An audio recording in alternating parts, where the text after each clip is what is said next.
2-3 வருஷத்துக்கு முன்னாடி பெரம்பா ஒரு பலாக்கா, கேரளா பெரம்பா ஒரு பலாக்கா, டெல்லி டைமிங். என்ன டைமிங் ஓட்டுவோம் தெரியுமா? ஐஸ் பேரல் வச்சிருவாங்க. எப்படி பலாக்கா மேல ஐஸ் வச்சு பேக் பண்ணி வெறித்தனமா ஓட்டுவான். என்ன டைமிங்?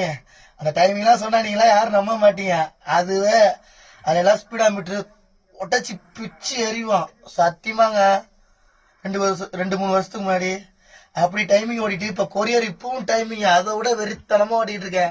ஆனா யாருமே நம்ப மாட்டேன்றாங்க. முருகா, அப்பனே முருகா, உனக்கு தெரியுமில்ல, இதெல்லாம் நீ சொல்ல மாட்டியா? எடுத்து சொல்லு முருகா. அதெல்லாம் புரிய மாட்டேன்றது. புரியாதவங்களுக்கு நம்பவே மாட்டேன்றாங்க. நான் ஸ்பீடா மீட்டர் முள்ள உடச்சேன்னு சொல்றேன், நம்பவே மாட்டேன்றாங்க. மீட்டர் க்ளோஸ் பண்ணி உனக்கு தெரியுமில்ல. எதுக்கு இப்படி நம்பாம இருக்காங்க? இவங்கெல்லாம் என்ன பண்றது? விடுமுருகா, பாத்துக்கலாம். நம்ம தான் தெரிய மாட்டேன்றது நம்ம யாருன்னு மத்தவங்களுக்கு புரிய மாட்டேன்றது. புரிய வரும்போது மத்தவங்களுக்கு எல்லாம் புரியும். ரெக்கார்டு முருகா, இப்ப வரைக்குமே டைமிங் ரெக்கார்டு நம்ம தான் முருகா, எப்பவுமே நம்ம தான். ஓகேண்ணா.